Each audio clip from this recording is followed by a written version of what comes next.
we recommend you take this moment to do what we're about to do, which is enjoy an Alp.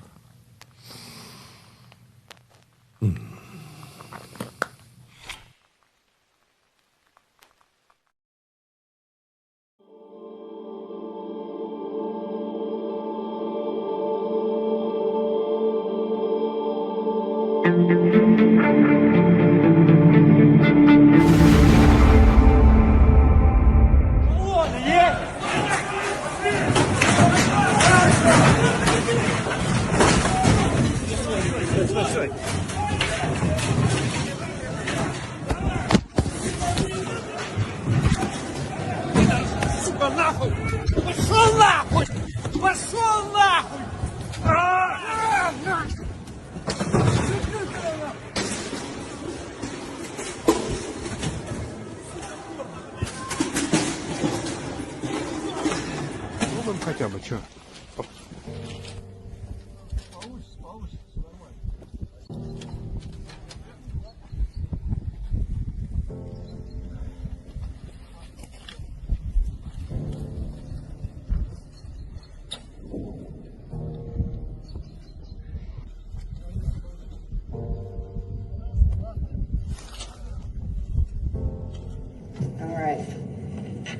So that's our update on that topic. I just have a comment if I could. Go ahead, Bob.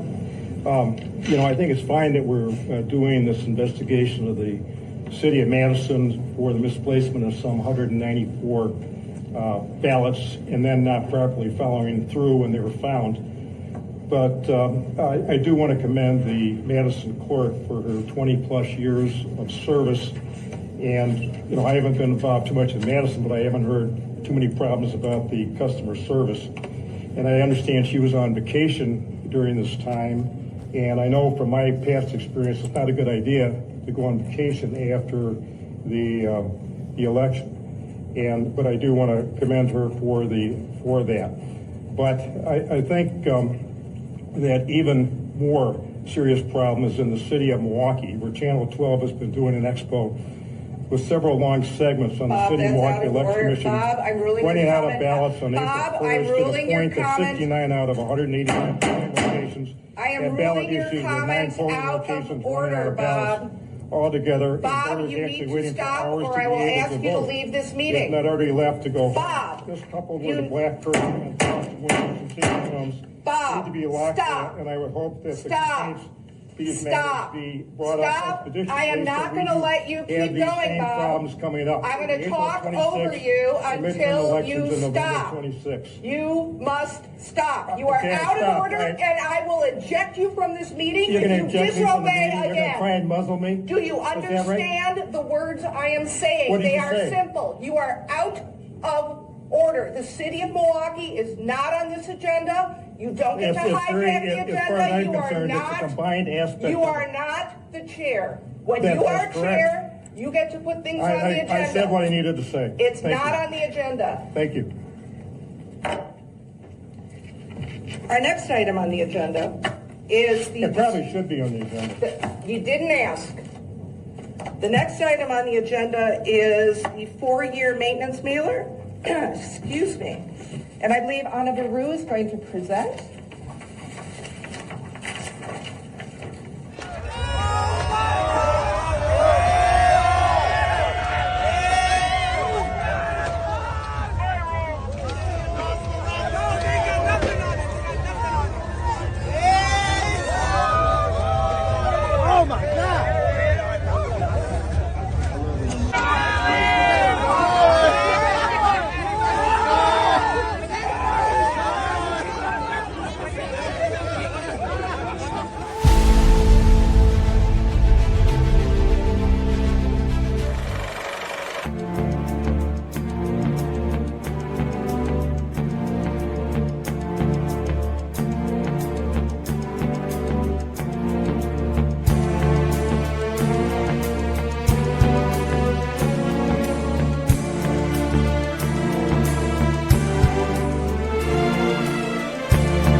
So, Rob, I have a question for you. Crypto's moving today, man, big time. Is it becoming a safe haven? What do you think?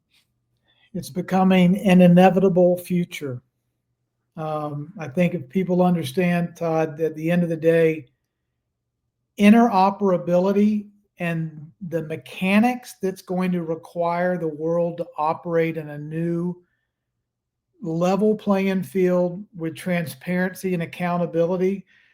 Todd, in this broken world, the only thing that can fix a world where no one trusts each other is a system of trustlessness. And that's what decentralized ledger technology does. Everybody has to play palms up. It's no longer take my word for it. I didn't print too much money. The gold's in the bank, the check's in the mail.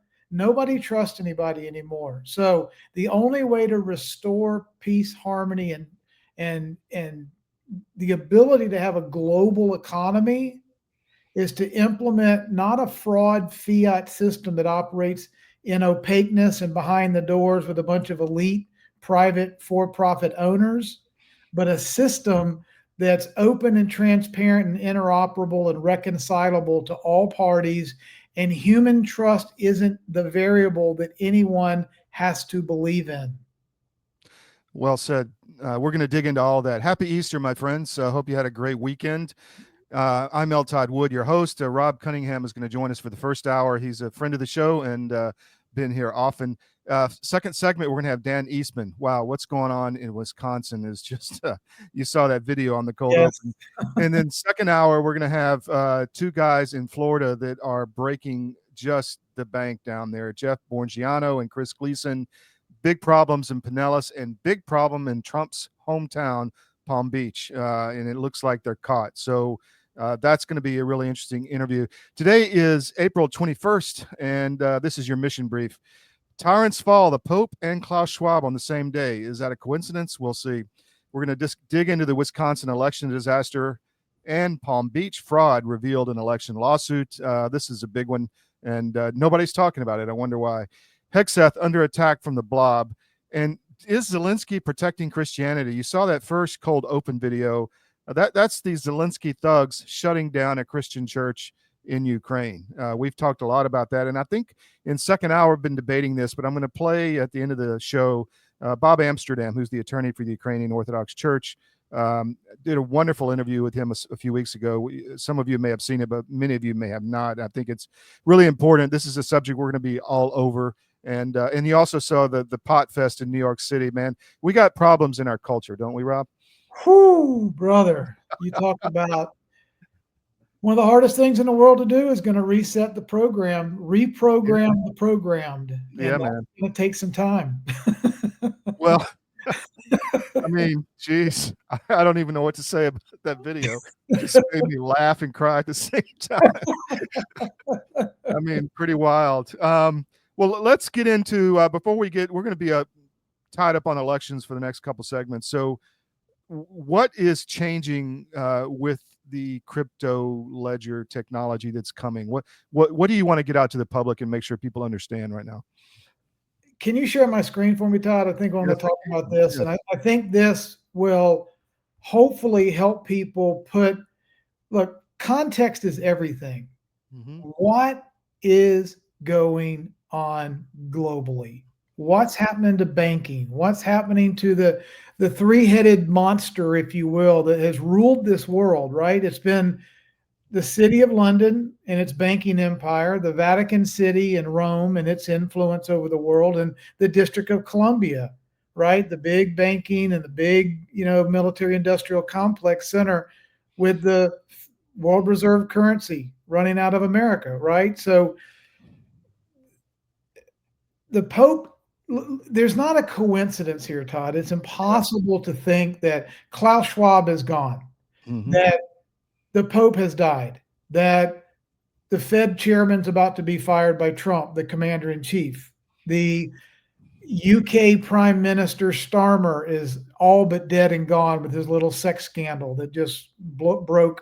Yeah, and I saw that UK soldiers are refusing to serve now because of Starmer. I found that really interesting. For your audience that doesn't know, he's caught on closed circuit television having inappropriate sexual relations with a black male Muslim billionaire.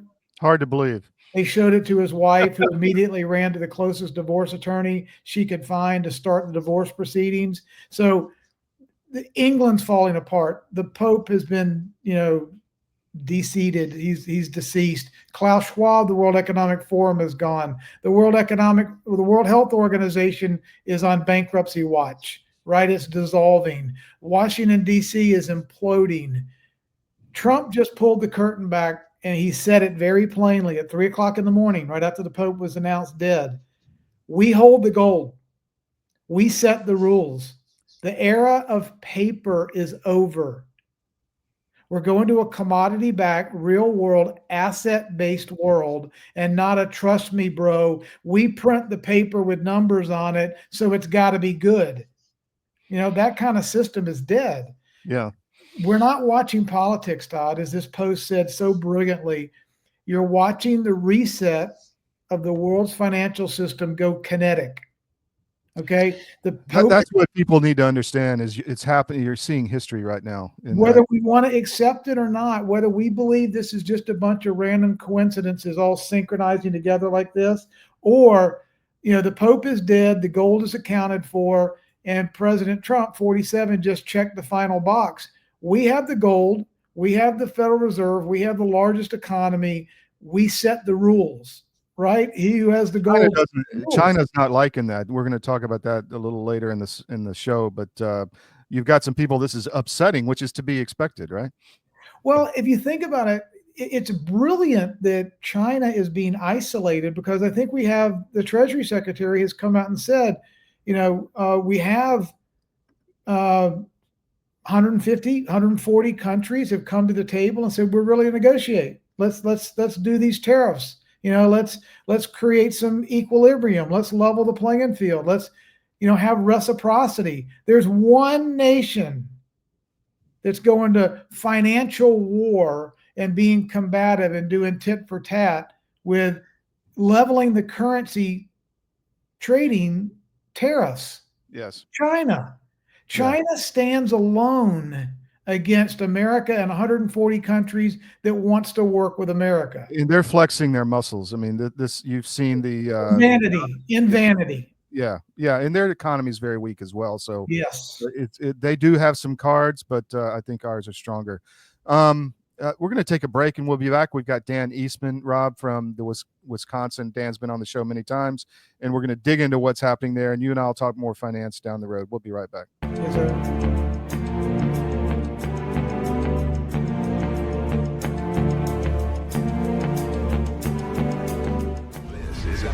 Report. Knowing how to invest your money is harder than ever before.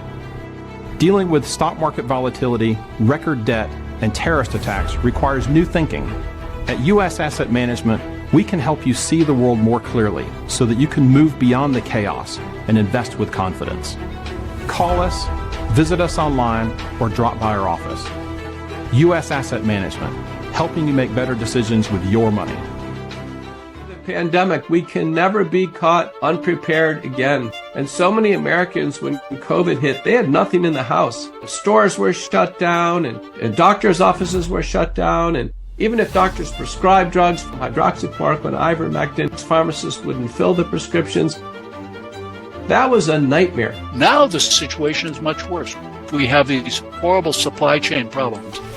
In our emergency medical kit at the Wellness Company, we have 8 prescription drugs that are all potentially life-saving. Most people who died with COVID, they died in the hospital because they didn't receive early treatment. Every American family should have one of these.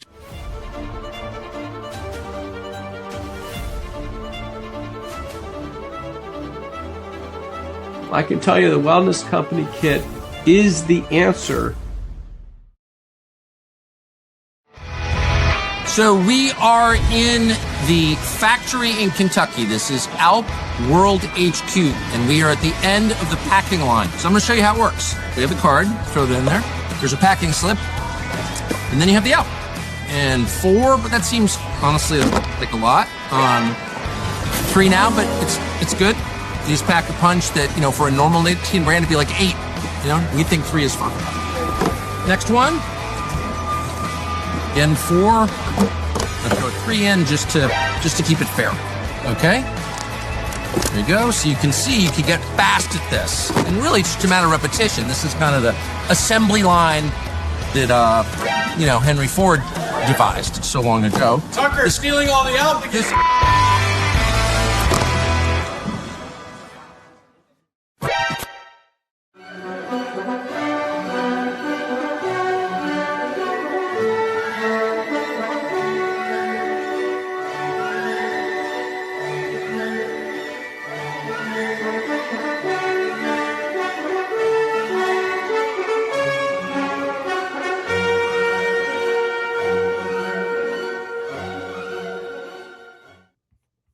Welcome back to the SCIF. For all you ALP users out there, please, excuse me, all you Zen users, please check out the ALP, the non-woke alternative, alppouch.com/CDM. We're going to bring in Dan Eastman. I'm not sure how much time he has. And Rob, this has been going on all over Wisconsin. Dan, you're like Chris Gleason. Every time I have you on, I think, okay, we're good for a while, and then something else blows up in Wisconsin. So what the hell is going on up there, man? It's a small brotherhood. Todd, good to see you. Thanks for having me on. Rob, nice to meet you. It's always a pleasure. I enjoy your work as an economist myself. You're spot on. Yeah, Wisconsin's a mess as usual. And I think, Chris, I think he suffers from the same problem in Florida. But what we have is a way that we take our democracy as people, and we entrust our government to run fair elections. And this is probably theoretically wrong. The people should probably not entrust their elections to the very people who govern them, but it should be a separate thing. And I'm thinking more and more about this. And you look at the 2,000 years of Western history, the mistake we make is entrusting the mechanism of our elections to the very people we elect. And of course, that creates opportunity and problems. I don't know if you played that clip that I sent you. I did. I played it. I can play it again if you'd like. Play it again. I want the people to understand what we're living under. And then I'll explain the background. But first, you should see the antics. Then I'll explain what you're seeing. I've got to find that clip. It's quite an eye opener. Give me a second. And Dan, while he's looking that up, I want to just echo and parallel exactly what you just said. Why in the world would we turn over? The old adage, you have to have separation of church and state, which of course is not in the Constitution. Right. How about if we had separation of church and education? Why would we turn over the entire machinery of programming our kids to an entity that doesn't have our best interest at heart? Well, we shouldn't. As a matter of fact, I'm involved in two cases at the moment. One, of course, is a recount, but the other is a recall of a school board president. And the mechanism in Wisconsin, you can recall and remove board members, school board members. And conservatives all over the state are being shown the door left and right by manipulated election processes that lack any resemblance at all to due process. One of the board members acts as a clerk, and the clerk sees our complaint, no due process, no hearing, no evidence, no nothing. Only we have is a round trash can. You drop the complaint in and you order the recall, and the conservatives are being shown the door en masse. Now, the good news, there is a silver lining, is that as public education is exposed as being what is effectively social control, more and more people are stepping out of that using either homeschooling or parochial schooling or independent schooling and abandoning the public school system. The problem is the public school system has taxing authority. And when you look at your property taxes, Wisconsin funds its school systems through the property tax. People are losing their homes, especially the elderly. You can't afford it. 10 grand a year, and it goes into teacher pensions. Teachers retire at age 55 with a full pension, okay? Our state is chock-a-block full of retired teachers who do nothing but run around and vote Democrat all day and save the earth in their Birkenstocks. This is what we're dealing with in Wisconsin. It's not uncommon across the U.S., but the monopoly, the education monopoly must be destroyed. You're looking at a Dewey system from the 1800s. You got a little house, you got a little school marm in there, and brainwash your kids to be good citizens, and off they go. that has morphed into a mechanism in the United States of total thought and social control of the kids. And the interesting thing in my community, they develop housing projects that are aspirational so that when people move in, they don't have enough money left to do anything other than public school. This is a very large mechanism. And we've seen this over and over and over again in these spring elections, where school board races become just slugfests, and it's just citizens. They want to be on the school board so that their kids are, have a good education. But it's not. We had a referendum in our town. It was millions and millions of dollars for the children, right? You know what they did? They put in a new parking lot and driveway so the moms can drive their Range Rovers and Mercedes SUVs up to the door and drop the kids off. Well, that wasn't for the children. Or maybe the kids like it. They got a nice path to the school door, but it had nothing to do with education at all. This is the corruption that you see. And you know who funds this and pushes this at the lobbying level? It's the construction people, because they make a lot of money building schools, because schools are complicated. They're very expensive. You have all this public safety stuff has to go in. Very expensive to build a square foot or a cubic foot of school. That's a corruption tactic all over the world, Dan, because in Moscow, they laugh because the streets get repaved like every year, that they put in new sidewalks every year. They just, it's friends of Vlad. I'm going to play this video and we'll get back to the election issue. All right. So that's our update on that topic. I just have a comment if I could. Go ahead, Bob. I think it's fine that we're doing this investigation of the city of Madison for the misplacement of some 194 ballots and then not properly following through when they were found. But I do want to commend the Madison clerk for her 20 plus years of service. And, I haven't been involved too much in Madison, but I haven't heard too many problems about the customer service. And I understand she was on vacation during this time. And I know from my past experience, it's not a good idea to go on vacation after the election. But I do want to commend her for that. But I think that even more serious problem is in the city of Milwaukee, where Channel 12 has been doing an expo with several long segments on the city of Milwaukee election commission, running out of ballots on April 1st to the point that 59 out of 189 locations had ballot issues with 9 polling locations running out of ballots altogether. Bob, you need to stop or I will ask you to leave this meeting. It's not already left to go. Bob, this coupled with a black curtain and constant windows and safety rooms need to be locked out, and I would hope that the complaints these matters be brought up expeditiously. I am not. I can't take it anymore, Dan. I can't take it anymore either. You have to understand the way our state government allows election administration. That is our Wisconsin Elections Commission. And the lady with the hammer is not Adolf Hitler's niece. She's not a secretary appointed by the governor. She does not have a public job. She's a full-time, very prominent litigator in Milwaukee. And boy, you don't cross her in the courtroom. But these are part-time citizens. There's 6 of them. All right. Any board of directors, you have either like 5 or you have 7. But no, we have 6. 3 Republicans, 3 Democrats. The woman with the hammer, and if you watch the whole clip, she really goes ballistic. She is a part-time citizen committee member. They make $100 per meeting. These are part-time citizens, and they act with dictatorial power. And this is the problem we have. This is how we regulate our elections. So I had mentioned that recall. I had filed a complaint with the commission because there was a lot of fraud alleged in the circulation of the petitions against the conservative school board president. And we raised that issue formally. Well, they not only, threw my complaint in the trash, and that's fine. You win some, you lose some. But her comments about how we wasted the commission's time and resources with my complaint. I'm an attorney. That's what I do for a living. We file complaints. You have a right to petition government. We had a big stack of information that suggested corruption. We wanted our government to take a look and do something. And she throws it in the trash can and insults me for filing. We have a right to petition our government. This is the broken model we have in Wisconsin. And these people manage our elections. This is a real problem. Well, Dan, can you stay for one more segment? Sure. You got another. Okay, we're going to go to a quick break, and then when I come back, I want to talk about, because Peter Bernegger, your partner in crime up there, well, I mean, he was putting out so much this over the weekend, I couldn't even keep up. So we'll be right back. Sure.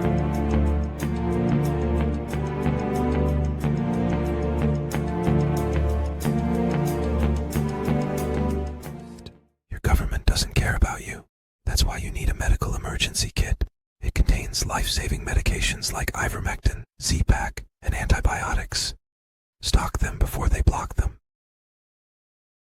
True life Alp story. I got a call from a friend of mine yesterday, honestly, true story, who said his girlfriend had just broken up with him over Alp.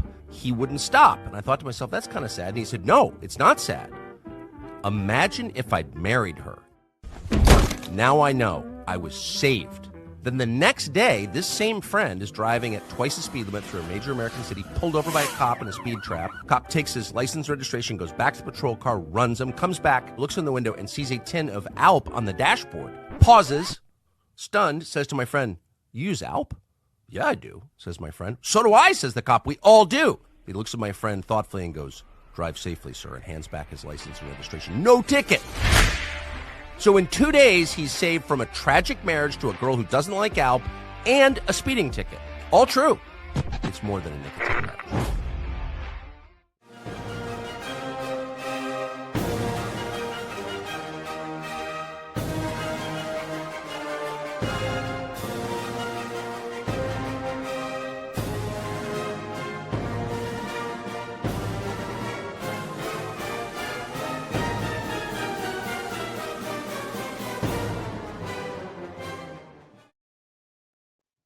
So Dan, what was it that Peter was so upset about over the weekend? You had an election up there, and I kept seeing like challenges and 51 votes, and what's going on up there? Well, this election in April was very contentious in Wisconsin. The Supreme Court race was decided by 200,000 votes. That margin was ridiculous. It suggests a lot of problems within the system that the Elections Commission should be investigating rather than pounding around on a hammer and shutting up effectively criticism. But the point is, what we're looking at is it was a judicial race in Racine County where a conservative judge lost by 55 votes to a more liberal opponent. And there's a recount, which is required by statute, or at least allowed by statute. And unfortunately, when you look at the data, and that's what Peter's been doing for 4 years, is looking very deeply at the data, you realize the number of votes that are entered into the system and tabulated that are illegitimate ballots. They don't know who's casting them, who's doing it, not quite sure how they're doing it, but those ballots get into the system and they affect elections. And of course, what he has demonstrated is that out of the 55 vote margin, there were 5 ballots that were discounted, so it brought it to 50 vote margin. But Peter is showing hundreds and hundreds of ballots that were tabulated from people who may not exist, or you're seeing from people voting from P.O. boxes or commercial buildings or all the places you're not allowed to register to vote. So we know going all the way back to 2016 when Jill Stein and Hillary Clinton litigated in Wisconsin, that this voter roll is chock-a-block full of what we call phantom votes. And people are able to get the phantom votes through the clerk and into the tabulator where they're tabulated and skew election results. And that's what this recount is all about. As Peter is demonstrating that there are hundreds of ballots that the clerks should never have allowed into the system, but in they go. And this is how we see elections skewed in Wisconsin over and over and over again. And this was a very small margin of votes, right? It's insane. Hillary Clinton lost to Donald Trump in 2016 by 20,000 votes. And she, it's 4 years of litigation on that one. 4 years later, Donald Trump loses to Biden, 20,000 votes. This is out of 2.3 million cast. Same pattern. Again, now in 2024, Donald Trump squeaks it out with 39,000 votes with over 3.4 million votes cast. We're seeing it over and over and over again that not only are the margins extremely tight because the battle is in stuffing the box either digitally or through absentee ballots, and that's what we're seeing. And that's an example at the local level. And it's not only this local judgeship. We elect our judges by the county here. But you're seeing it in the school board races. You're seeing it in common council races, county supervisor races. They have the ability to stuff the box and get their candidates to win. And that's not democracy. They just cheat better than the Republicans. Republicans have no mechanism to do this. And the Democrats are running circles around it because they're financed internationally with very intelligent people, very, very sophisticated people. And their ground game and their ability to tweak is beyond anything the Republicans can imagine. So we have a real problem here. And that's what Peter's demonstrating in his tweets here with these. Yeah. Rob, you got any questions on this? Yeah. Dan, You know what? You just perfectly, just synergistically. I want to read a news report that I just read this morning that ties in elections, politics, the most powerful banking in the world, and corruption. Okay. If we think Hillary Clinton, oh no, this is just politics, she would never interfere in election fraud. She would never get her team in there and mess around with the vote count, right? Let's look at how big this goes. Archbishop Carlo Maria Vigano, you may be familiar with him, very prominent priest, was excommunicated by Pope Francis, who just died yesterday, after daring to publicly reject the Pope's authority and denounce the direction of the modern Catholic Church. Vigano's excommunication stripped him of any eligibility to become the next Pope, cutting him off entirely from church leadership. Right. Vigano, why? Vigano spoke out against global child trafficking networks, directly naming powerful figures like Hillary Clinton and John Podesta. He went further, exposing how Jeffrey Epstein ran a Mossad-backed blackmail operation off his private island, collecting damning evidence of elites engaged in abuses of children. Imagine if this man with actual clear eyes ran the Catholic Church.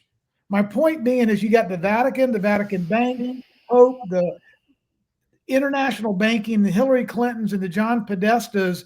You think they're going to do whatever it takes to take power and control of the world's largest economy. 25% of the world's GDP is America, and they don't give a damn what they have to do to try to maintain power and control over this economic engine. And it's all tied together. Well, if you look at the mechanism they've used since the end of World War II, we theoretically have tax and spend. That's what governments do. You go in, you tax the people, they grumble, you spend it on a bridge, everybody's happier. That's tax and spend. What they created since 1945 is you taxed the populace, the 165 million taxpayers in America, until they squeal, and then you borrow the rest. And that's why we have 36 trillion plus in debt, and we're running a 2.5 trillion deficit. Then you take that money and you spend it according to what Congress passes, and their budgets are always out of balance. And then the money, a lot of it goes to the NGOs. And then you have to look at the vendors. You look at the vendors to the NGOs, and you see the money going. You see the people who can buy the $55 million mansion on Long Island. The money has been sucked out of Washington since 1945. Yep. The taxpayers are so ignorant of this mechanism. And every year, April 15th comes along, and some people get a tax refund and think it's extra money. Those are the people who don't know what's going on. The rest of us, you're writing a check, you're sending it in. You know what? For every dollar I send in, they borrow another dollar. But you have to look at the money, and that's what these people control. They have the ability to take infinite sums of money through the debt financing, the federal debt financing, and they spread that amongst their friends. You're in the in club. You get, it's like the lady in Georgia, $2 billion to do NGO stuff. Now, man, I would have done it for $1.5 billion. They should have I could have saved them some real money. That's Stacey Abrams. I'm not in the in club. But so she did have a post office box, okay? Well, she did have a post office this box. is the mechanism that we have to really dive into and understand. And people talk about the Federal Reserve. I've got to tell you, I've been an economist for many decades. Too long. I'm too long. But the point is, you understand the mechanism. The Federal Reserve's job is like we call it in Wisconsin. It's the accordion player. Remember, like Lawrence Welk. That's what the Federal Reserve does. They keep the interest rates within a bandwidth, so the federal government can just keep borrowing. That's what Paul was talking about when he said it's the deepest and most liquid market on earth. And it is, because that is the funding mechanism. But the magic is, if you're on the right side of that, all the people you named, they all have access to those federal dollars coming through not only the federal government through appropriations, but a lot of those are through these NGOs. And it's hundreds of millions of dollars. The amount of wealth that the in club or the in crowd has made in the last 20 to 30 years in Washington is beyond calculation for some poor guy trying to pay for his pickup truck and buying eggs and gasoline. There is a dichotomy in the United States that is beyond comprehension. Dan, what do you think? Let me ask you, what do you think they think the end game is? That they just want to? They don't care. They're going to die. These people are all old. What do you give a shit? Sorry. What do you care? What do you care when you're 75 years old? You're making $100 million a year and you're living the life. Do you really care what an end game is? They don't care. These people are on. Remember the movie Thelma and Louise at the end? Yeah. That's what they're doing. Dan, they're going off the rim. Dan, I'm going to tell you, the good news for all of our listeners is the Federal Reserve's dead. The whole global banking system's dead. It's bankrupt. The entire system is transitioning to sound sovereign government, decentralized ledger technology, resources, gold, 195 sovereign nations instead of Klaus Schwab running the BIS.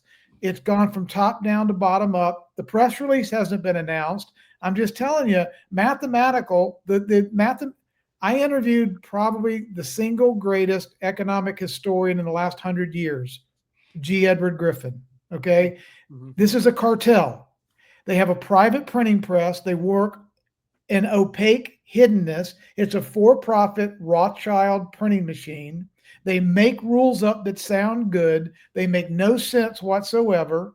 The whole system is corrupt as hell, and it's dead. It's gone. It's bankrupt. The U.S. government is bankrupt for sure. Exactly correct. So what we're doing is we're doing a restoration, bottom up, distributed ledger technology, trustlessness, transparency, accountability, gold, natural resources, land.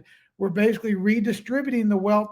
Look, 25% of the GDP is out of the District of Columbia, and 25% of the world's GDP is America, and 25% of our GDP runs through the zip code of Washington D.C. And everybody eats off that trough. Let me ask you guys both. I'll start with you, Dan.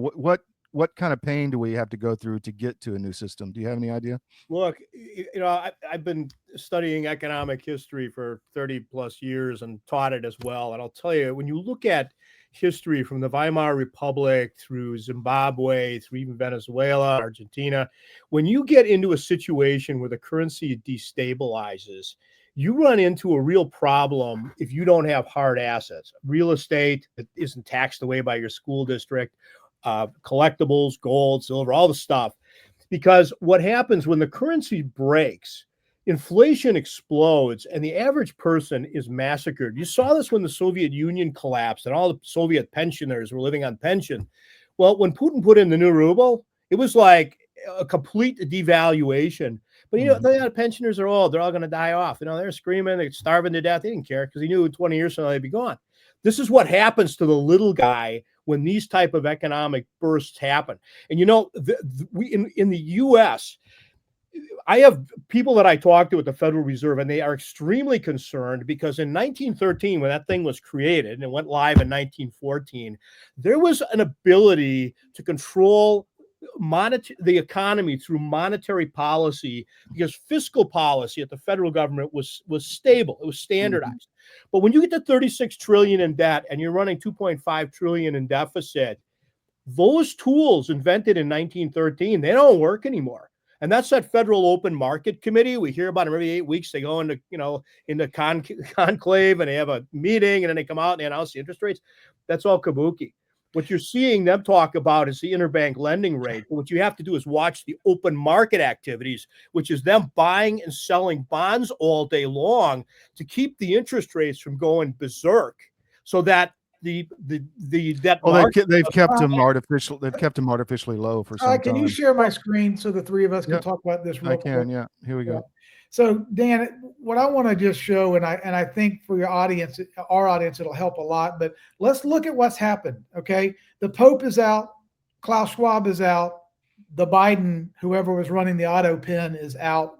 Obama's third term. Soros is neutered, Clinton's neutered, Bush is neutered. King Charles is terminal; he's about to be gone. Starmer is finished. Fed Powell's being challenged by Trump. The CCP is cornered. They're the only one standing amongst 150 nations that want to make a deal. So Trump posted at 3:00 this morning, he who has the gold makes the rules. We're now in charge of the new monetary order. We have the gold. We're the biggest economy. I'm leading. How is he going to prove he has the gold, Rob? It's going to be inventory, just like everything is going to have to be proven with accountability and exposure. He's going to have to prove it, and then it's going to have to be monitored, just like Elon and Trump are talking about putting the treasury on the blockchain so we can all see it. We don't have to depend on trust anymore. But America's leading. The world is uniting. Liberty is going to be unlocked. XRP is a utility token that's going to allow just interoperability of these assets. And I mean, you're talking not 7-day settlement. You're talking 3 to 5 second settlement where everyone can see it. The Trump card is being played. This has either happened by just sheer random coincidence, or there's a plan driving all of these events to happen right now. And this decentralization look, the first step was 1913. The worst step was 1944 in Bretton Woods when they handed over global world reserve currency power. First, it was just contaminated America. But in 44, it contaminated the whole world because every nation had to reverse engineer their financial systems and monetary rules to comply with the Federal Reserve's world reserve currency. Let me let Dan answer that because we've got a few minutes left in this segment. Then you and I, Rob, will finish it up this first hour. Go ahead, Dan. Yeah, I think in Bretton Woods, it was really the U.S. capturing the global financial system because they pegged the currencies. First of all, the U.S. dollar was allegedly pegged to gold, but then the major currencies, the new Deutschmark, the yen, all the French franc, they were all pegged to the U.S. dollar in a defined exchange rate. So you had 4 Deutschmarks to the dollar, and that carried us through right up until 1971 when the French called Nixon's hand over Vietnam and said, "Hey, we're gonna redeem all our dollars in gold, and we're gonna clean out Fort Knox because we have a lot more dollars than there are ounces of gold." And that's the real impetus for Nixon decoupling in 1971. And of course, you could see what happened. Currency started to float against the dollar. Inflation went through the roof. But that's ancient history. That was a long time ago. So we've lived through, effectively the modern era or our era with a floating currency, and we've seen nothing but inflation. Brand new Cadillac was $3,500 when I was a kid. Now they're $80,000. Same thing with housing. If you look at the median price of housing, that has caused a serious deterioration in the value of the dollar as compared to hard assets globally. Dan, let me ask you. I mean, I'm kind of morphed into economics, but what about the housing market? DC is collapsing right now, I'm told, housing-wise. How do we get through this in the housing sector, do you think? Well, I think when you have a change of party in power, that the old crowd is out and the new crowd is in. So you're going to see a lot of housing listing for sale and a lot of transactions. Well, fired 500,000 people too in DC. So that doesn't help. And I've been saying that with the cutting off of USAID and the defunding of these NGOs, you're going to see communities, wealthy suburban rings that vote Democrat, collapsing because so many people are losing their jobs in these cushy NGOs, and you're going to start to see a glut of $55 million mansions on Long Island. This is happening across the United States. And Dan, we have to let the audience understand we're talking not just a few NGOs. There are over 55,000 NGOs that we know of. Secondly, what the hell does NGO even mean? A non-governmental organization that's funded by government printing of the money. Yeah. So the government gives it money, and then it goes like this and says, well, it's we can't control it. We don't know what's going on. We gave them the money. Now they're talking about taxation without representation. Well, you got 55,000 opaque rogue agencies running the world. Well, first of all, if you're the government and you want to do some dirty work, you get caught, then it's a political scandal. But if you give the money to the NGO and the NGO does the dirty work, then nobody knows. The bigger problem is this, and think about it. I've been a corporate attorney most of my life. When you have a corporation and you're operating as a corporation, you've got a corporate income tax you pay every year, 25, 35%, whatever your bracket is. And that's right off the top. That's a very expensive cost of doing business. NGOs don't pay taxes. So you have 100% horsepower on every dollar moving through the NGO world. But in the private sector, you don't have that 100% horsepower. You might have 70, 75%. This is a real problem we have because you take pure dollars, you put them to work through NGOs, and it's not just the salaries of the NGO people. I mean, those are big salaries. You make we've got, healthcare people in Wisconsin that are making, 10 million plus to run an NGO, a healthcare system. Dan, I think the governor of Illinois has, I think it's 67 or 68 NGOs to himself that he runs and operates. So why would you pay income taxes? Yeah, yep. Why would you pay income taxes when you can run everything through an NGO and not pay taxes? It leaves the taxes for the little people. Remember Leona Helmsley, before she died, the queen of New York real estate? Paying taxes is for the little people, she said, and she took some heat for that in the media. Problem is, she spoke the truth. Dan, taxes are for the little people. They're not for the players. Dan, the president of El Salvador has just told us he's meeting with Trump in the White House. He's just done 3 months ago saying, look, if you think that we're paying income taxes to pay for the police and the schools and the roads, we're kidding ourselves. These are foreign corporations or NGOs. The IRS is in Puerto Rico.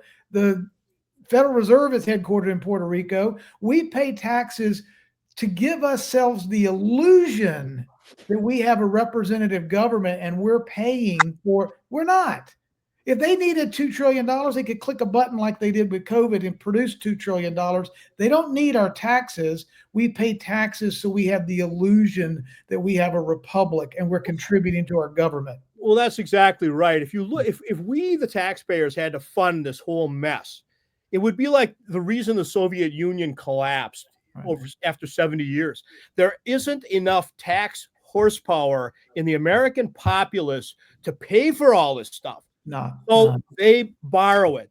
And in order to keep the federal debt market from going crazy, you got the Federal Reserve playing the accordion every day. Keep in mind, the Chinese are sitting on almost $1 trillion in U.S. debt. The Japanese, $1.2 trillion. When you start playing the tariff game, if China pushes the sell button on those bonds, the Federal Reserve is going to be really cranking in the Federal Open Market Desk in New York to try and stabilize that market. And you can see that if you watch the 10-year bond, which is what the mortgage industry. Well, it happened 2 weeks ago. It happened. Yeah, those mortgages aren't coming down because you know what? You can if you keep the American housing market, which is like 40% of our economy. It's a big chunk of the economy is housing and additional attributes. You find yourself in a position where that's the reason President Trump wants to lower the interest rates. Of course. I'm telling you, there are global powers because that is a $36 trillion debt market. It's a third of Dan, let me frame this a little bit too. The global M2 is the global liquidity across the world is $182 trillion. It just reached its highest ever. When we had that market sell off 4 or 6 weeks ago, it went from 182 to 181. It dropped $1 trillion. It was next to nothing. The point is, China could try to hit the sell button. The liquidity's not there. No one's going to buy. They can't buy. Everyone is debt soaked and bankrupted. So this system has to be reformed and changed. It can't be fixed. It's like a rat infested cabin that's about to collapse. We can't put lipstick on this pig. It's got to be changed. Well, think about it. I mean, you could bring the federal government spending into balance, and that's what Doge was trying to do. Now, they just kicked the can down the road on the spending bill that President Trump wants because he needs it, but it's $2.5 trillion, and that fiscal year ends September 30th. If Doge saves $1.5 trillion, you're still $1 trillion underwater. Now, the idea would be grow the economy, cover the other $1 trillion, and get to break even. Okay, we're break even for the first time in history. What do you do with $36 trillion in debt that's taking over $1 trillion a year in tax money, real tax money to pay the interest? Doge just said they can only do 150. Yeah. Well, look, as Trump has said, economic policy is national security. Okay. They purposely delayed $7 to $9 trillion that has to be refinanced this year. And they kept interest rates high.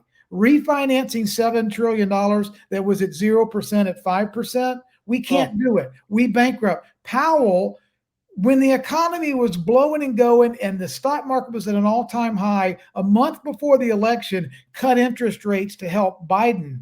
Now we have no inflation. We have low growth. We need to cut interest rates, and he won't do it.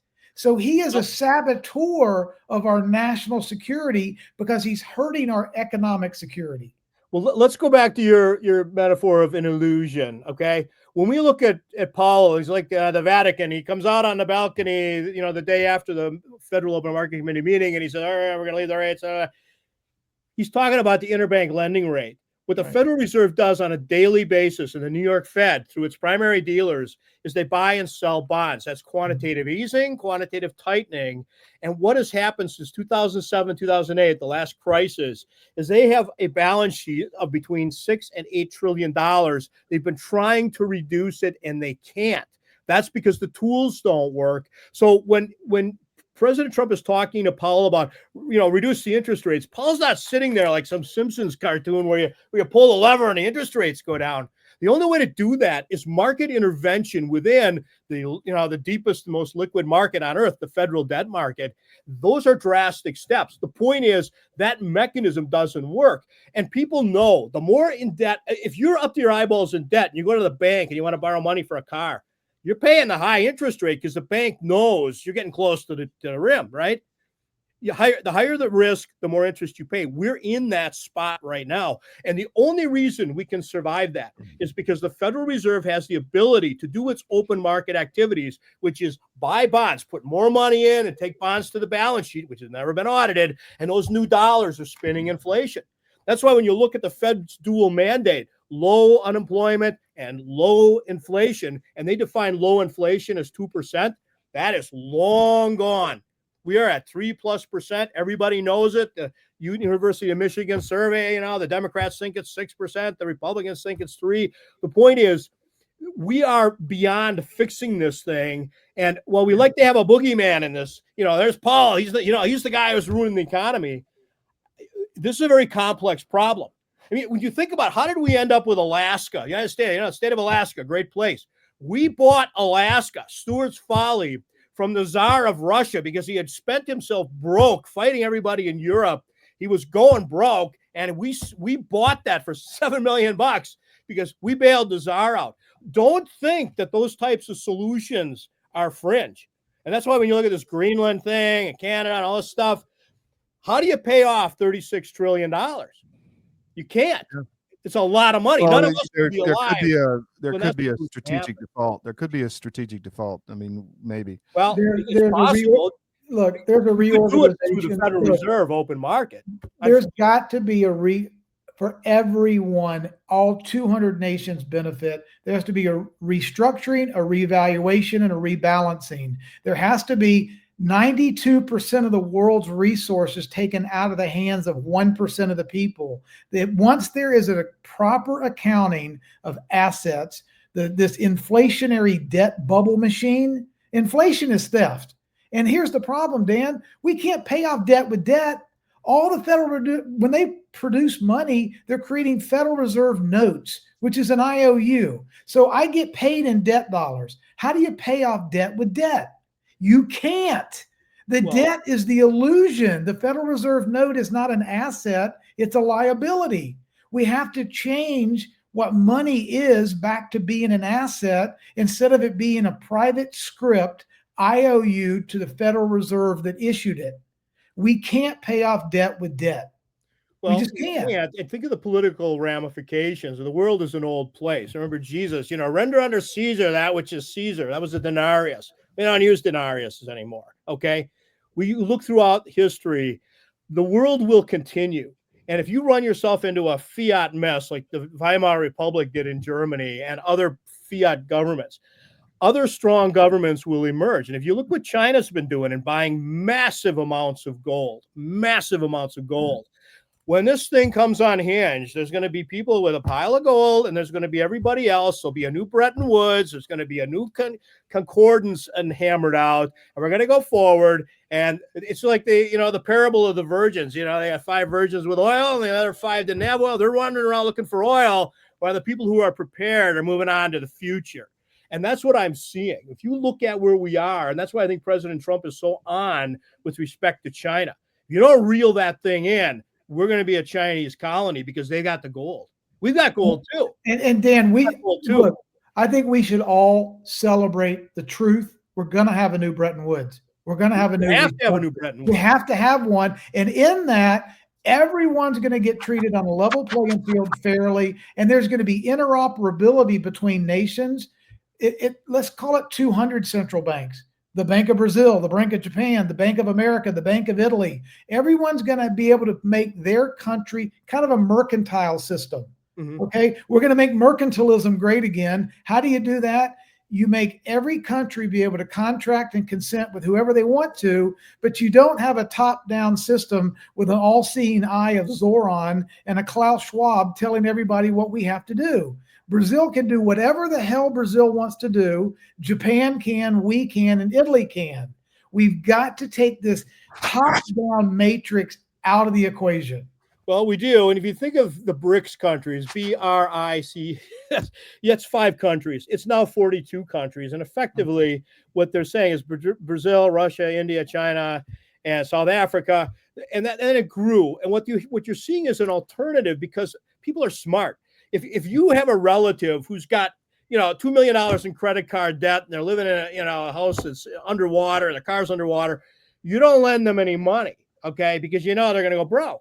Well, the world is looking at this mismanagement of our federal government and this gross spending with this amazing NGO binge of the in-crowd becoming filthy rich at the expense. They see this and they say, you know what, that's going to blow. We're looking for an alternative.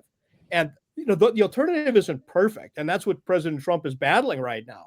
You're trying to stop that alternative from becoming the dominant player, because once that happens, America's only got 330 million people, depending who's snuck in, whatever. But the people sneaking in are not economic drivers. Well, the only thing keeping that at bay is that nobody wants to put their money with the Chinese Communist Party.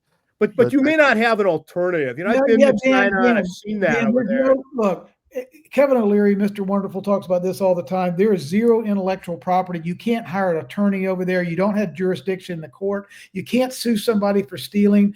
The patents, the intellectual property, the theft, the lack of jurisdiction, the Communist Party.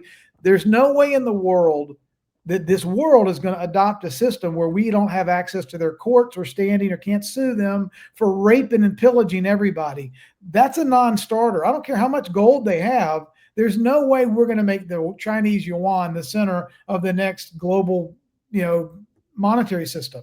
They can't do it. There's just trustlessness is going to fix this broken system of bad trust. And because we can't trust anybody, but China's not going to be the headquarters, the world will never rebuild this broken system on top of communism.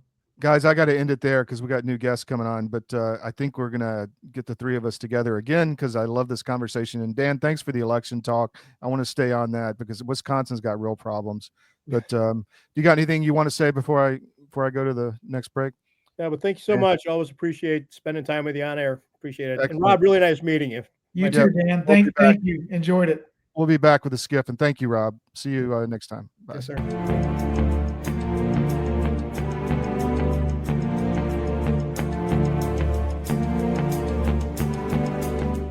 Well, in the case of hydroxychloroquine and ivermectin, these are 2 medications that have been FDA approved for use in humans for decades. They are very, very inexpensive. Interestingly, available over the counter in almost every other country other than the US and Canada.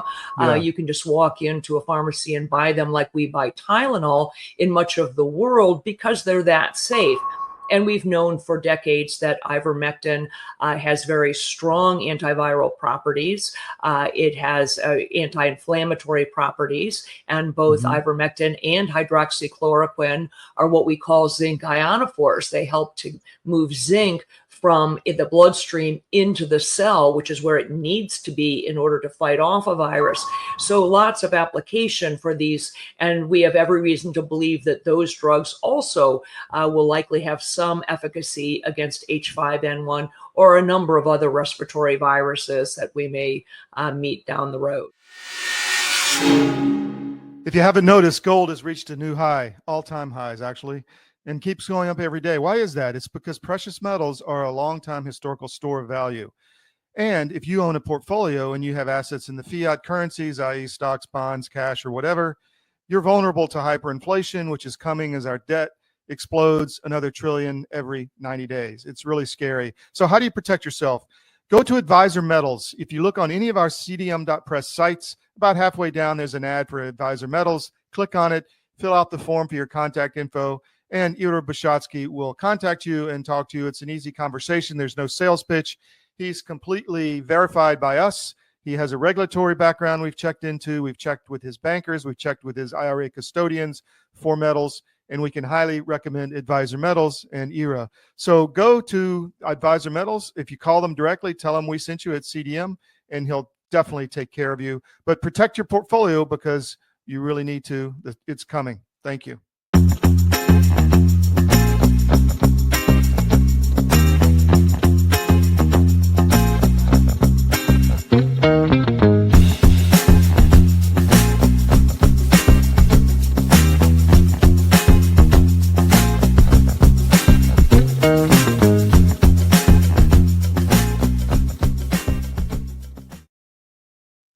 Welcome back to the SCIF. What a great segment, those two guys. We're going to get that conversation going again because this is only going to get worse, or as maybe I should say, the only way out is through. So we're going to continue on this financial journey, and we've always wanted to highlight finance at CDM, and we're going to do that going forward. We stopped reporting on the economic news under Biden because it was all garbage. I want to just briefly mention, I wrote a book on this several years ago, and it's even now more prescient than it was, or at least it's a really good way to understand what is happening. I get a lot of comments like, I stayed up all night to read it, should be a movie, that feeling of just not wanting to stop reading. I've actually got a producer at the British Film Academy writing a script now for a series on this. But if you want really good reading, that gift for somebody who has everything, get Currency, my first book. It's available at historyofbooks.com, just republished, or a signed copy at ltoddwood.com. But guarantee you'll enjoy it. You'll learn something. I'm going to bring in two guys that I keep having on the show, Jeff Buongiorno and Chris Gleason. Guys, thanks for coming. I was telling Dan Eastman that it's like I get you on and then I got to bring you back the next day because something else drops, man. So let's start with you, Chris. Talk about what's happening in Pinellas. You've got some big stuff going on. Yeah, so we've been exposing how all of the judges here, they have they've now been implicated as witnesses, victims, participants, or beneficiaries in the massive election fraud vote by mail scheme that we uncovered last year, and creating an irreparable legal problem called structural error, where every ounce, every inch, every facet of the case was tainted through really bad actors, and it's pretty interesting. So basically, for our audience sake, and I was in the courtroom and part of this, you found cheating in the election in Pinellas County last August. You brought it to the court. The court whitewashed it, got rid of it. But now you have the judge essentially implicated in the wrongdoing. So all of it is tainted. Did I say that correctly? That's correct. Yes. And it's not just that judge. Every judge that touched my case was tainted, to include the District Court of Appeals judges. Wow. And how was that? Because they participated in the fake ballots. Did I say that right? So what we found was pretty shocking. They were all these judges were listed as protected voters. And as a protected voter, you cannot request a vote by mail ballot online. And magically, 219,673 people, including the judges, all requested their ballot online on a Sunday. And so we have some depositions under oath of every single one of these judges in Pinellas County and their judicial assistants that needs to occur now. So, Chris, I know you've been talking to the Attorney General in Florida, and the governor's called, and Pam Bondi's been on your door too, right? They all want to know what's going on. No, they don't. They want nothing to do with this. This is the third rail of all third rails, and they don't want anything to do with this. They desperately want us to go away, and they think that just ignoring us is gonna make that happen. But well, there was a sad story a few years ago, and I don't want to make fun of the guy, but I'm just going to say he fell onto the third rail in the subway in New York, and it just literally burnt his face off. So I think that's kind of what DeSantis is facing right now. Oh, it's coming. It's coming for him, his Secretary of State, Pam Bondi, and the rest. Wow. So, Jeff, what do you got, man? You got even better. Yeah. Well, I'm involved here on the ground. And Todd, thanks for having me on. And Chris, appreciate the voice. God bless you. Hope you had a nice Easter, and everyone out there had a nice Easter. What we have going here in Palm Beach County is litigation on the 2024 general election, where I was candidate for supervisor of elections. And some of the fraud and malfeasance that Chris mentioned trickled down to Palm Beach County, but it seems like we have our own unique threat vectors here, and multiple threat vectors. But one of the most pressing issues right now involved in the litigation is that I was denied records, over time that are needed to challenge an election. So without these records, it's almost impossible to challenge an election. And the way the law is structured, you need to dispute and file within 10 days of the election being certified. And when it takes them 15 days to answer a public records request, it's not possible. Chris talks about structural error, but we have such issues here. Now, what we found just last, I think it was Thursday, was prior to all this unraveling and my case being filed, the supervisor of elections replied back on a public records request with an election report that was dated. This is for the 2022 election. It was dated 1984, September 13th, 1984 at 4:23 a.m. It's impossible, implausible that the report was run that date. Now, this signifies record tampering, altering of records, and is official misconduct. So what we're doing now, what we're in the middle of doing today, is filing a motion for relief to basically seize the equipment or get at least a forensic image of what of the production server that was in use, and from there we'll be able to subpoena or demand more records, and we should be able to blow this whole thing wide open. And they're fighting this tooth and nail. The lawyers, we mentioned the lawfare and lawyers.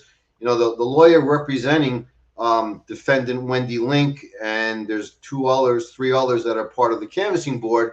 Well, he sits on the Judicial Qualification Committee, and he's also chair of the bar complaints. So he has his hands on everything, which makes it very difficult to even get an attorney, which we basically gave up on. So Chris mentioned structural errors and systems that are flawed. Well, here's one of them, where we have this attorney with 29 years experience who is wrangling to further conceal the fraud. So it's like peeling an onion, and with the Holy Spirit and God's help, we'll soon expose this all. We've gotten to an evidentiary hearing scheduled. Now, this is something that hasn't occurred in Palm Beach County for over 2 decades. So we're making some headway. We're doing this on our own, and that's about where we're at right now. So the county tried to say that they screwed up replacing a battery, and that's why the date was, and then they said, and then I think Chris found that they sent the new report, fixed it, but then the encryption code was missing at the top, the hashtag. So I mean, it's obvious they're fiddling with the records, right? Right, Chris? Well, one of our deeply concerned Palm Beach County residents, she ended up getting us some screenshots of the public records portal over the weekend on I believe it was on Friday or Saturday. And what we found was that Wendy Link had, or somebody in her office at her direction, deleted those earlier public records requests that had been made. So there was 3 public records requests from 2023 that were completely deleted out of the portal. And that too is prima facie evidence of official misconduct, election tampering.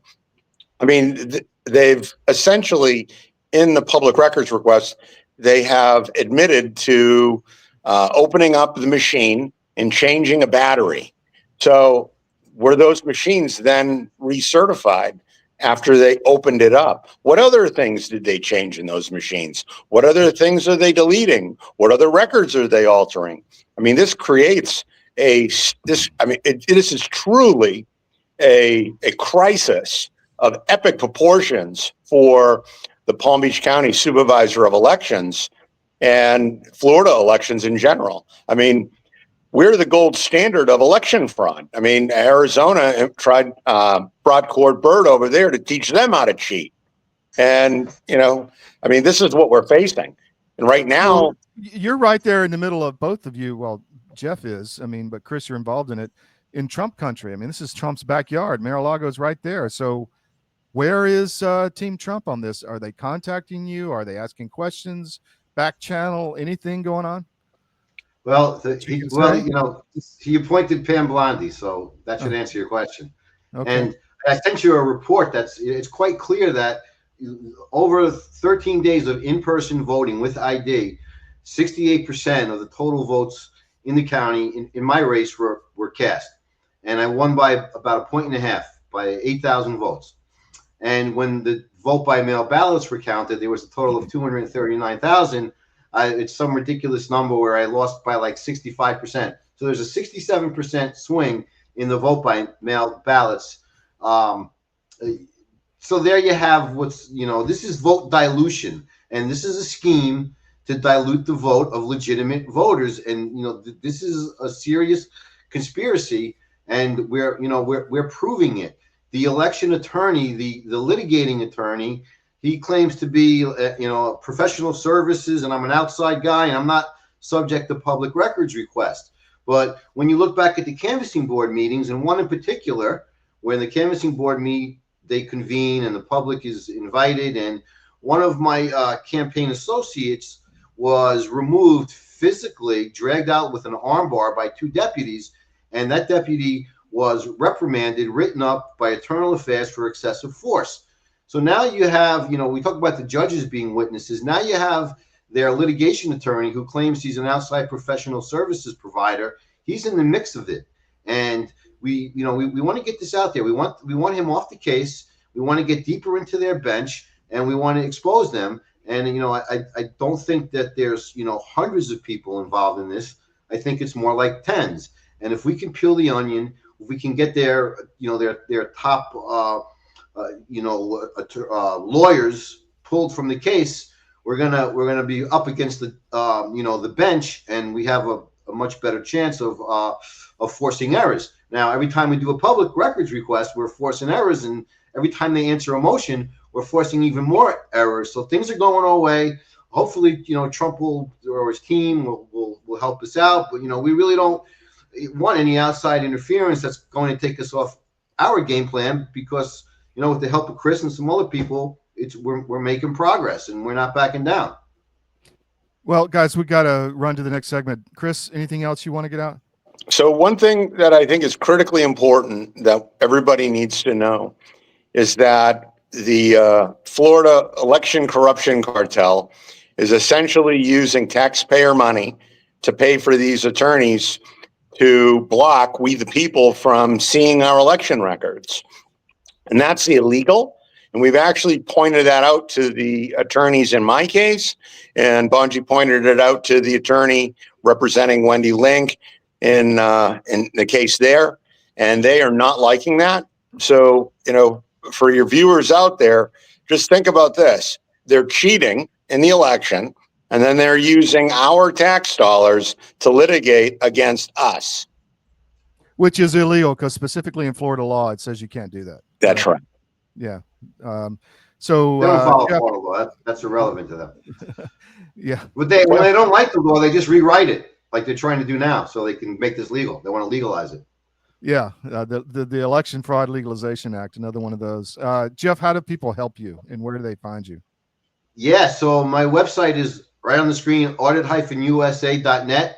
You can click down on the bottom to the donation link. It's a 501c3. You can get a tax deduction if you're available. And on Twitter, I'm at Jeff Buongiorno. And this Saturday, the 26th, I'm having an event to bring this, shed some light on the fact that taxpayer dollars are being used to conceal fraud.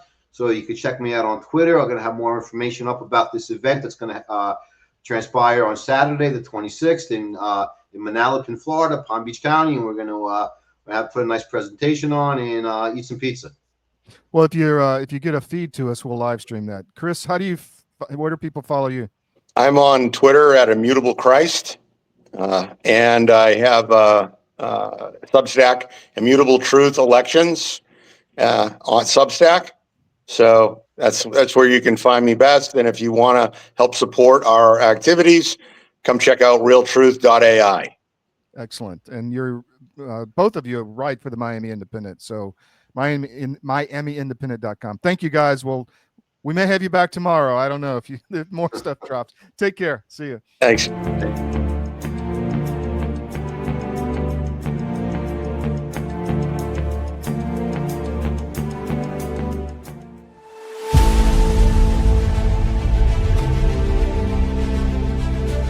Watching my friends gain more and more weight. And then eventually, I got to tell you, this is a little dark, but bad diet literally killed my whole crew.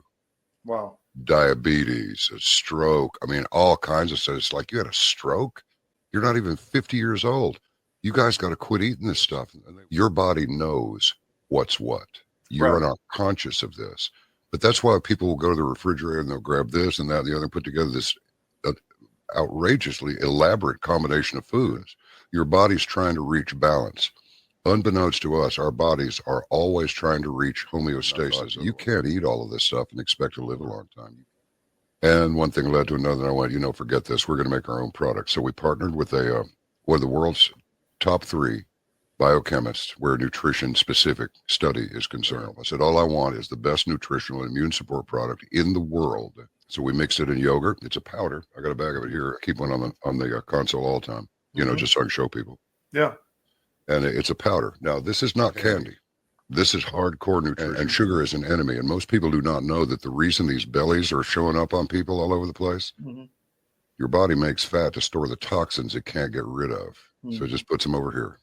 But I can tell you this. You take this for 30 days and then lay off of it for 2 or 3 days, and you'll go, good grief, give me some more.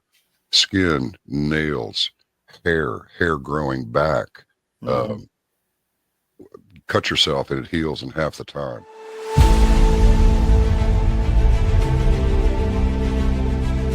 I'm David Cross, and you may know me from my election integrity work, but I also own U.S. Asset Management, an investment advisory practice. I've been an advisor for nearly 30 years, and one of the questions I get asked most frequently is, do I have enough money relative to other people my age? And while that's an interesting question, it's also the wrong question. The right question is do you have enough money to sustain your lifestyle for the rest of your life? This is a question you should know the answer to. This is what we do. Check us out at us-am.com and look for our big proud American Eagle logo.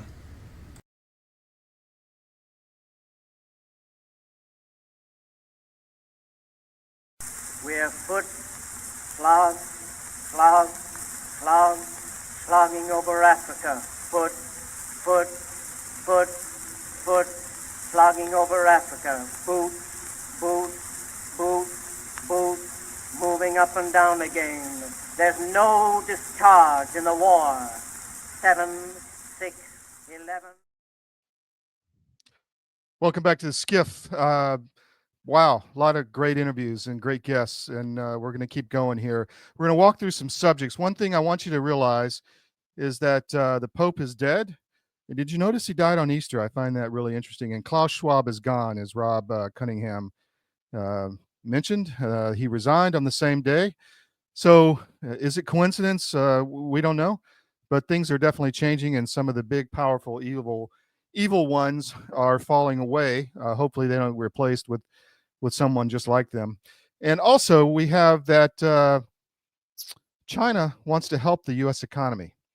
He gives Trump's advice. He said, don't follow what brought the United States into depression in the 30s with tariffs. So they're starting to try to work the PR angle. They've got, all the other nations that are against the U.S. helping them, Canada, parts of Europe, etc. It's interesting to watch the people line up on the side of freedom or the side of tyranny. And we're watching that at a personal level, but also at a macro level and geopolitical level as people take sides in this big fight. And it's going to get big. This is just getting started, and we're going to stay on it. I think that's why CDM was formed and originated, was to tell this story as it unfolds. So we're going to be right there. Now, there's another story I want to bring up related to this, actually. Secretary of State or Secretary of Defense Hegseth is being attacked in multiple ways. We've already reported that Senator Tom Cotton is believed to be behind this. Behind this, Cotton was caught by Chris Gleason and Dan Eastman and Peter Bernegger and all these guys laundering massive amounts of money into his campaign through smurfing.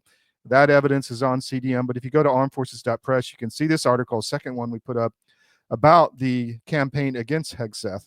And so we've got people, Laura Loomer's on here. Here is the Mockingbird media attack this morning, Bloomberg and the New York Times at the same time. Hegseth Pentagon is in full-blown meltdown. Only a matter of time before Hegseth is gone. Of course, he's the one transforming the Pentagon into something that we can be proud of. And I put in the article, I hope President Trump doesn't fall to this this plan to get rid of somebody who's actually doing a good job. We see this over and over again. They prevent people from getting in, but if they do get in, then they find a way to get them out. There's another article which is on our Eastern European site, Tsarism.com, where we talk about Zelenskiy saying he's going to protect Christianity.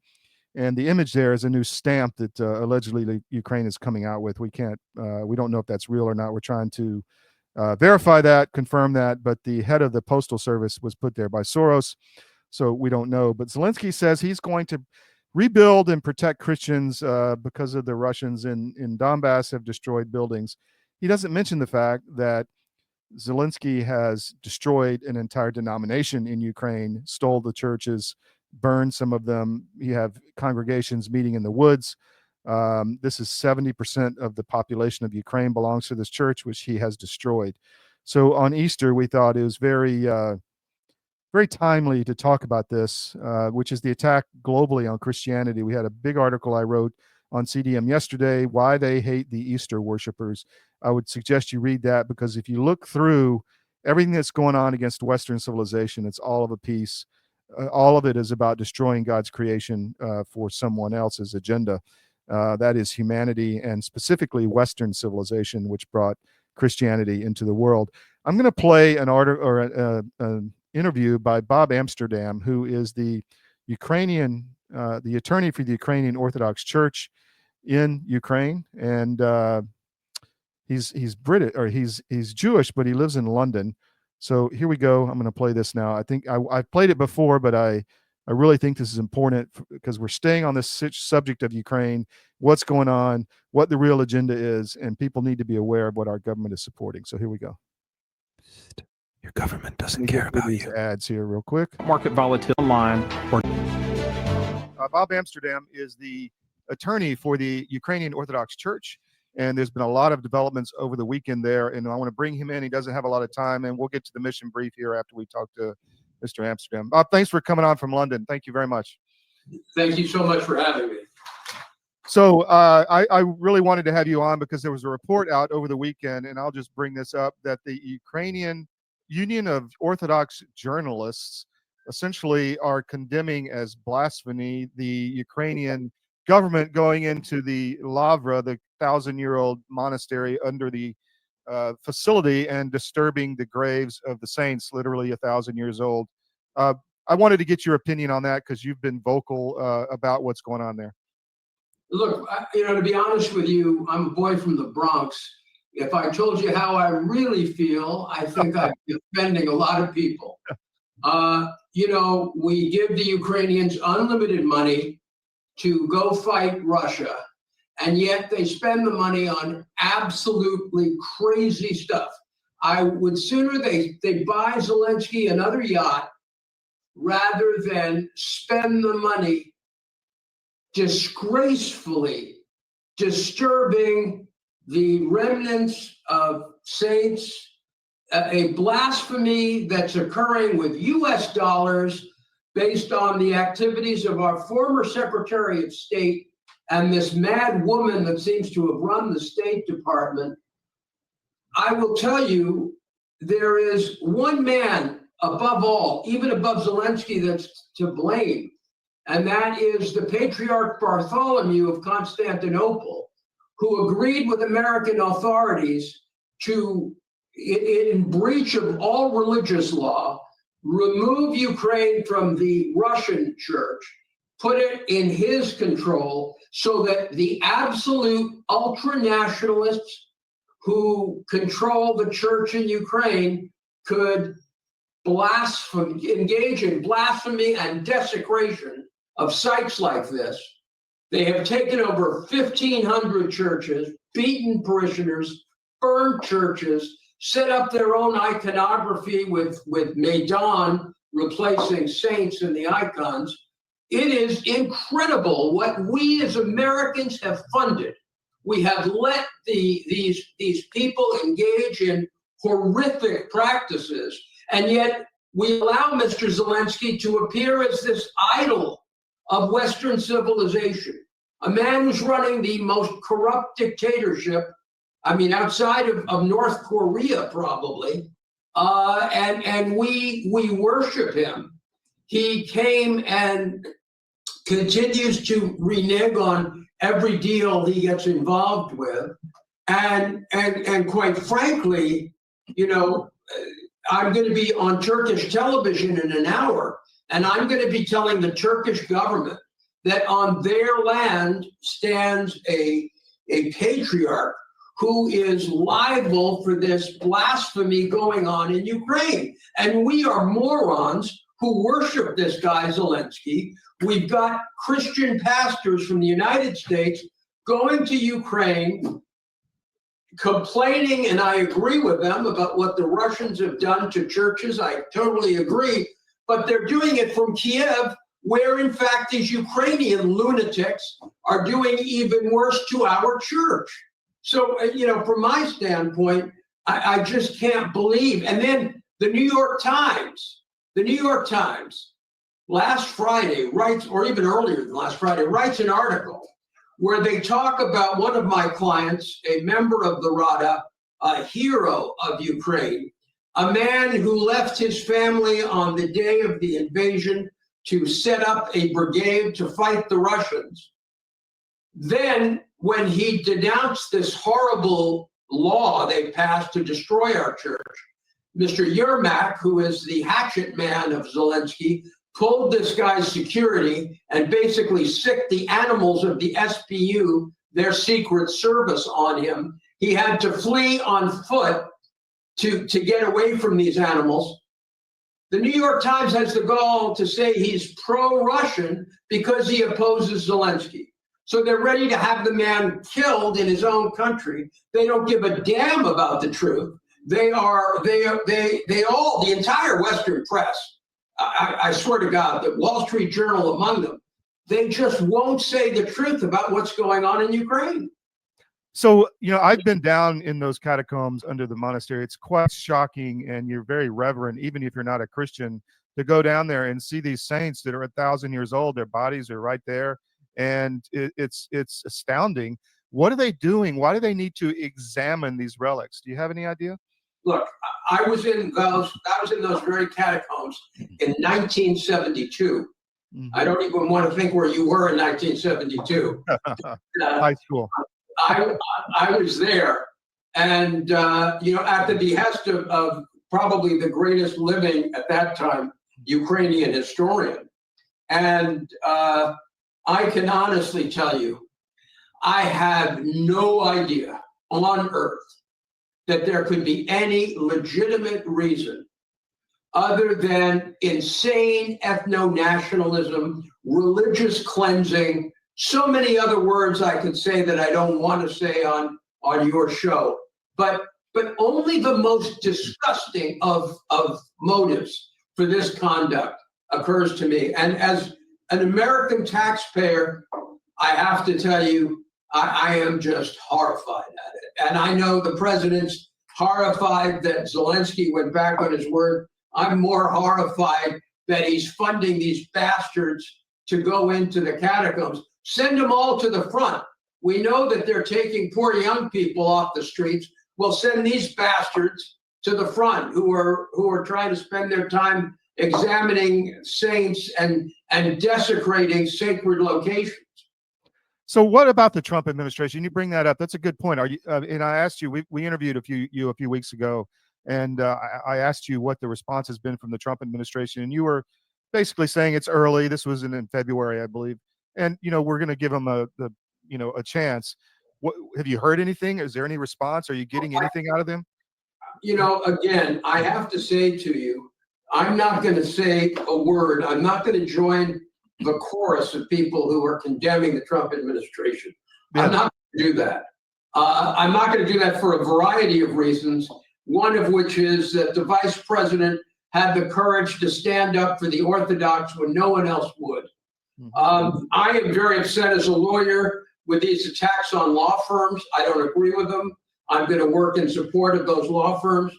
I will totally say this, though.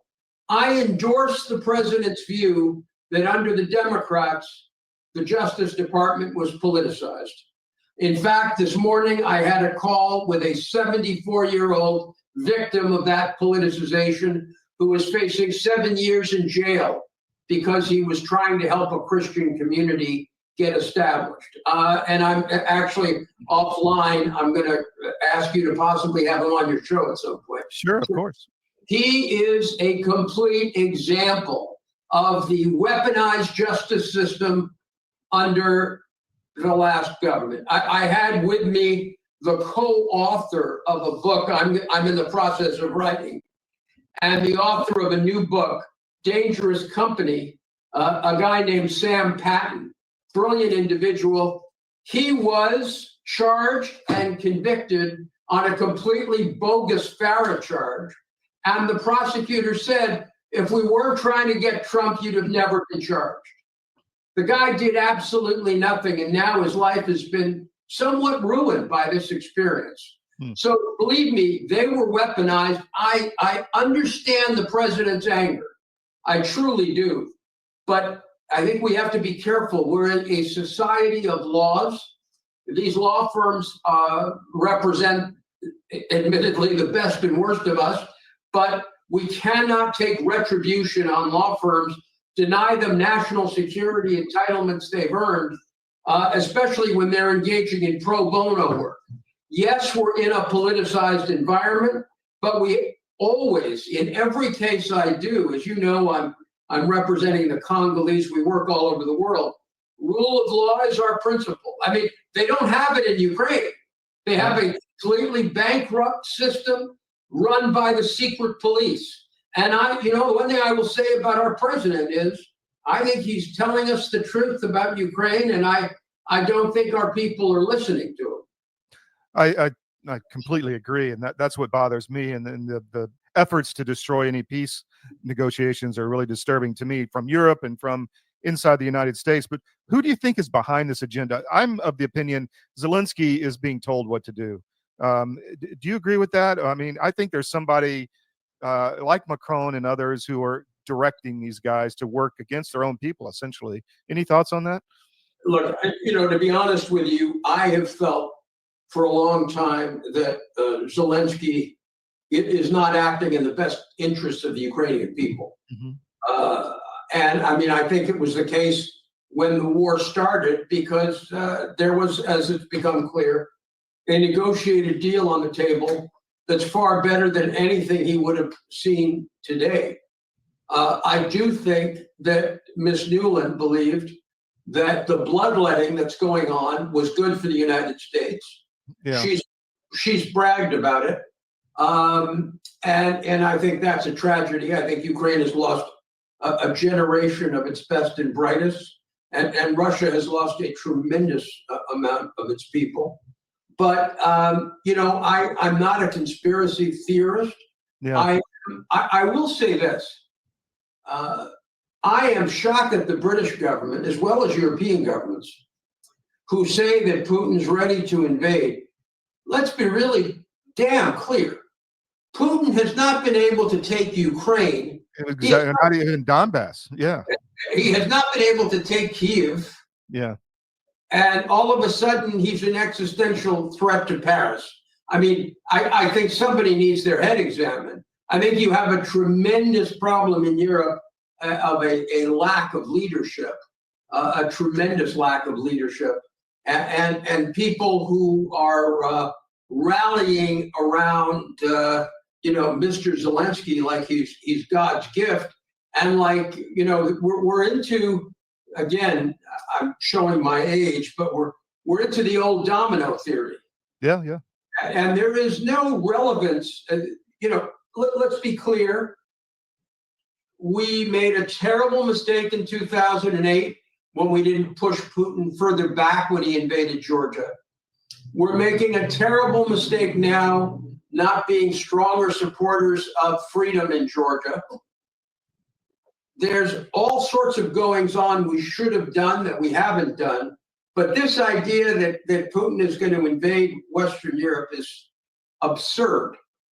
Unfortunately, because of sanctions, we've led him into a war economy that's going to be very hard to deconstruct. And as you know, and I won't bore your listeners, I am completely against the whole sanctions process and feel that all we've done is empower Putin with sanctions. And all these liberals in the United States, these liberals and these big law firms, they have committees to throw out clients who have Russian last names. And they tend to be rule of law liberals. It's shameful what we've done to Russian Americans or Russians in the United States, all over the world, all over Europe. I think it's completely horrendous and shameful. I condemn Mr. Putin. As you know, he had me arrested. I have no soft spot for Russia at all. But this crucifixion of anyone with a Russian last name is just, it's a desecration of history. The United States, the rest of the West would not be here without Russia's participation in World War II. And we throw all of that history out, and we just, we deify a guy who's leading a country that he has led astray in terms of the terrible, incalculable cost he's visited upon the country, and the terrible impact of this law that's passed, Law 3894, that's going to destroy the 1,000-year-old Orthodox Church. Well, let's talk about that for a minute. We got about 10 minutes left, and I appreciate your time carving out today. Last time, and we've interviewed you many times, but people may not have seen it. Can you give us an overview of what's actually happening to people, Christians in Ukraine right now? You mentioned last time beatings of priests, congregations having to meet in the woods. I mean, I think this needs to get out. People need to understand what's actually happening to individuals on the ground. Well, firstly, Todd, let me again extend my thanks. Yours is one of the only medias that will allow any coverage. I've gone to the Guardian, I've gone to the Wall Street Journal, we've gone to numerous media that won't cover it. You and Tucker have been the only people that have covered this. Under Law 3894, the Ukrainian government has the ability to destroy any church that they believe is affiliated with the aggressor state. Now, our church is not affiliated with the aggressor state at all. The only thing we have in common is canon law. They're using that very narrow hook. Since we were autonomous for over 30 years, they're using that very narrow hook as a reason to destroy the church. They're arguing that because they've convicted 25 people under some bogus charge of treason, that therefore 10,000 priests should be essentially have their communion destroyed. I mean, it is a false logic. It is something that is anathema to us in the United States. And yet, pastor after pastor goes to Kiev, applauds this new state church that's all of 5 years old, doesn't pay any attention to what they've done to our church. It's just horrific. And we cannot seem to get through to the Christian leadership in the United States that there is this religious form of genocide going on in Ukraine. By the way, at the behest of American Christians. Well, that's the whole point. Yeah. Many evangelicals are flocking to Ukraine. They're complaining about what's happening in the Donbass. I mean, I was as you may be aware, I was in Washington at the Religious Freedom Conference, which you should have called the Ukrainian Religious Freedom Conference, because the Ukrainians had 200 people there, including many members of the military. And they had the guy in charge, the guy who had written the bill to destroy this church, gave a lecture about religious freedom. I thought I was in a George Orwell book when I was there. I wasn't allowed to speak a year ago. This year I was allowed to speak for 4 minutes, and they put beside me a representative of the other church to disagree with everything I said. It was a shameful act. And again, it was during the end of the last administration, and you'd think the Ukrainians were running the country. So one thing I think I want to highlight is that, and you mentioned this before, that this church is where most of the Ukrainian population was baptized. Right. If you were an Orthodox Christian in Ukraine, you were baptized in this church, you were married in this church up until 5 years ago. Now, there was a church that was an independent church, and what's called an autocephalous type of church that existed. I don't want to deny their existence, and we don't deny the existence of the other churches now. But this was the main church. By the way, it still is. This is the majority church of Ukraine. Yeah. Our people are on the front fighting the Russians. And there are videos. If you go to SaveTheUOC.com, you will see videos of our soldiers on the front line.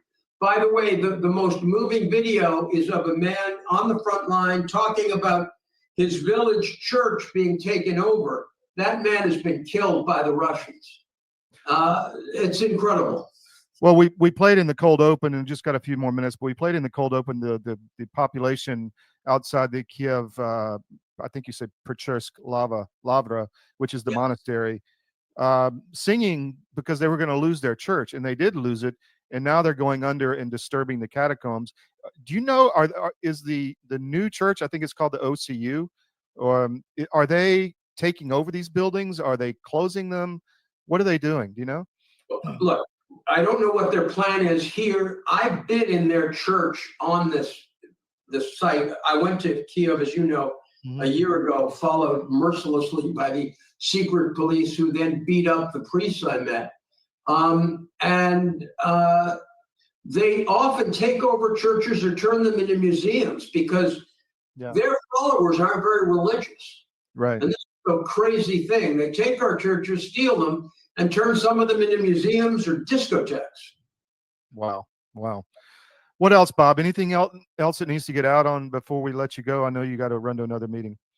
Look, I just want to repeat again that people should speak to their members of Congress, speak to their church leaders about what's happening to the Ukrainian Orthodox Church. Unlike Mr. Zelenskiy, who goes from country to country begging for billions, we're only asking for the consideration of our church being allowed to stand and having people pray.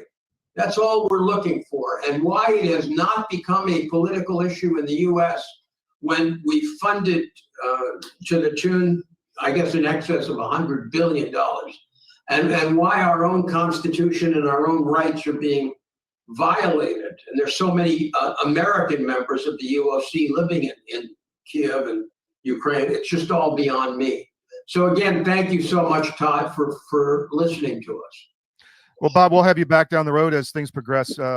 Thank you for your time. Take care. We'll be right back with the SCIF.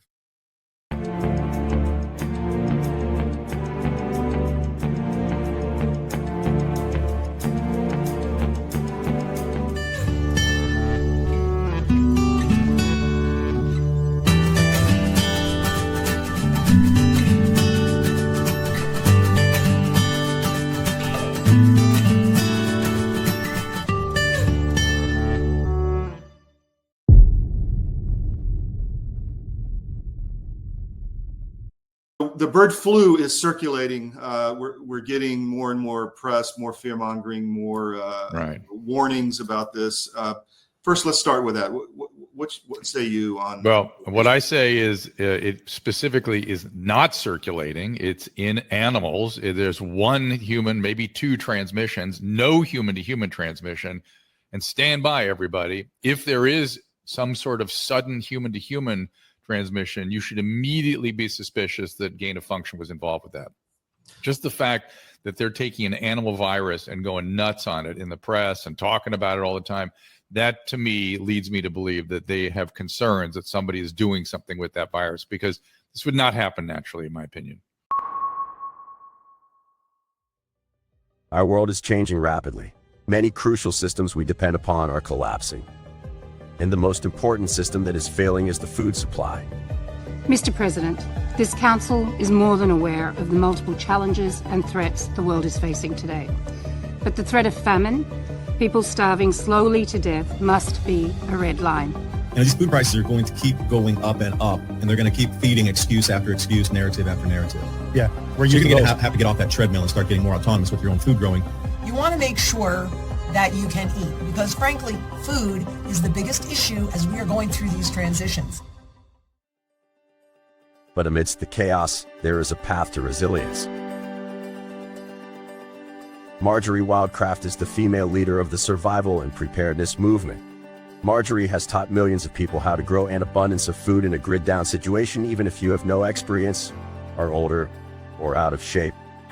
I've spent decades finding the fastest, easiest, and funnest ways for the average person to be able to grow a lot of food.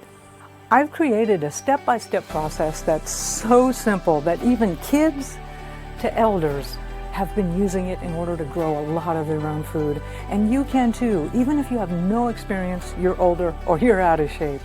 Growing your own food is like printing your own money. Get started today.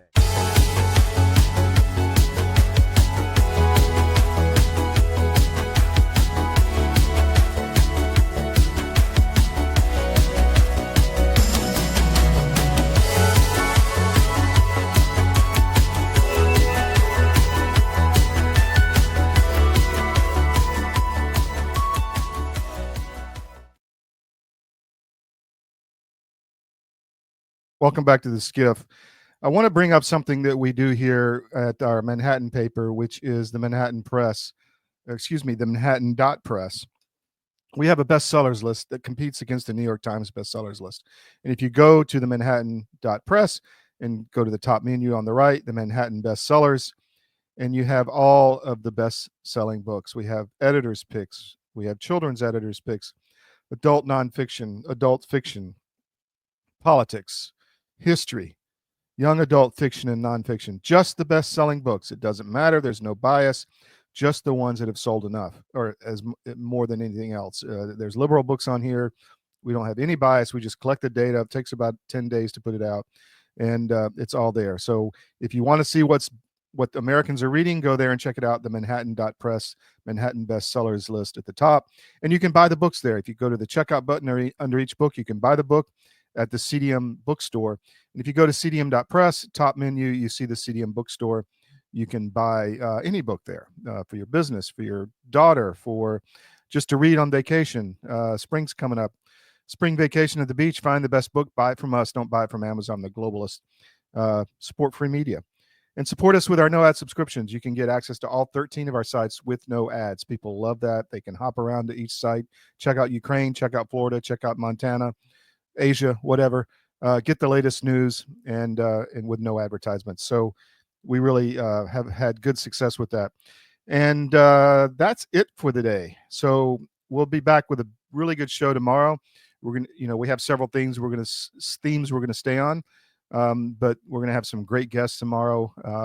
So come back. We'll see you tomorrow at 10 to noon Eastern, Monday through Friday. Thanks for joining us on the SCIF. Really appreciate it.